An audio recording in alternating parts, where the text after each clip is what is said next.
Hello students, welcome to our online classes. Today we'll be discussing briefly about the disadvantages of sole proprietorship. Okay, already know what sole proprietor means. An individual who is working independently and bearing all the risk and enjoying the profit, we call him as sole proprietor. Okay, so let us discuss the first disadvantage. Limited resources. Already we know sole proprietor means is a single person. So an individual who is working or doing business will have the very limited resources. So what happened if he is a single person, what happens? He has only limited credit facility. That is, you see, a single person can get money from limited resources. That is with his friends, relatives, family members and all these things. Comparing to 2-3 persons, okay? Only single person cannot get all the money how they get from 2-3 people. Correct? అంటే 4-5 members కలిసి తెచ్చే amount single person తేలేకపోవచ్చు. దీనివల్ల ఏమవుతుందన్నా అతను business develop చేయగలుగుతాడా? He can't. Now let us see the second point, that is unlimited liability. So liability అంటే ఏంటన్నా the amount which we need to pay for others. అప్పులు అంటాం కదా, వాటిని మనము లయబిలిటీస్ అని పిలుస్తాము.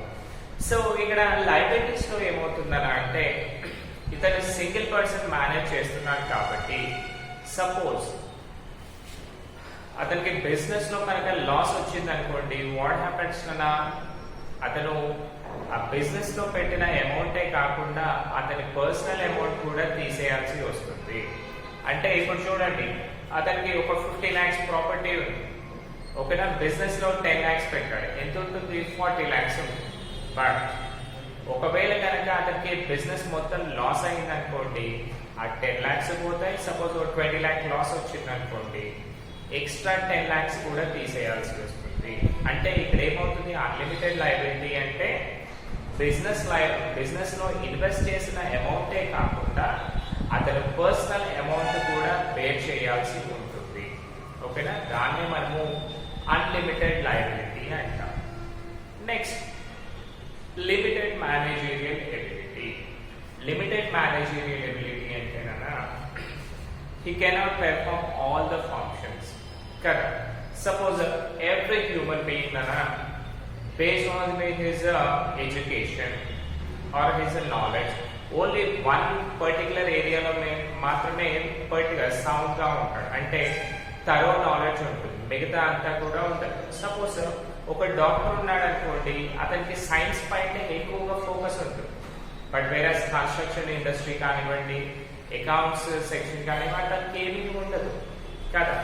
అలాగే ఇక్కడ కూడా ఏమవుతుంది అంటే సోల్ ప్రొపరైటర్ సింగిల్ పర్సన్ కాబట్టి అతను ప్రతి ఏరియాలో ఇన్వాల్వ్మెంట్ కాలేదు. సో దీనివల్ల ఏమవుతుందన్నా ఇతనికి ఎక్కడైతే నాలెడ్జ్ లేదో అక్కడ ఇతను లాస్ అయ్యే ఛాన్సెస్ చాలా ఉంటాయి. So this is also disadvantage కదా, right? Next one, lack of continuity. Suppose 2-3 people కలిసి బిజినెస్ స్టార్ట్ చేశారు. ఒక పర్సన్ ఎక్స్పైర్ అయ్యాడు అనుకోండి, మిగతా పర్సన్ ఆ బిజినెస్ ని క్యారీ ఆన్ చేస్తారు.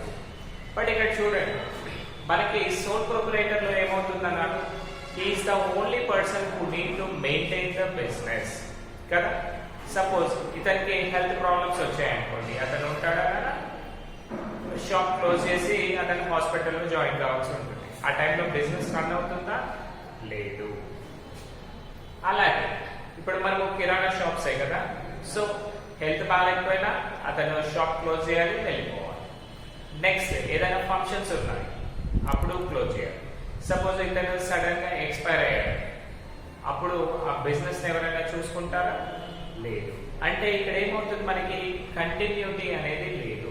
Next point is not suitable for large scale operations. అంటే ఇప్పుడు చూడండి అన్న, సోల్ ప్రొపరైటర్షిప్ ఏదైతే ఉందో దాంట్లో ఏంటన్నా మనకి ఆల్రెడీ లిమిటెడ్ మేనేజీరియల్ రిసోర్సెస్ ఉన్నాయి కదా, అంటే లిమిటెడ్ మనీ ఉంది. ఈ లిమిటెడ్ మనీ నుంచి మనం బిగ్ స్కేల్లో వెళ్ళొచ్చా, లార్జ్ స్కేల్లో? వెళ్ళలేము. సో లార్జ్ స్కేల్ ప్రొడక్షన్లో వెళ్ళలేము కాబట్టి మనకి cost of production of the product అనేది ఎక్కువగానే ఉంది. అంటే comparing to large scale industries మన ప్రొడక్షన్ కాస్ట్ ఎక్కువ ఉంటుంది.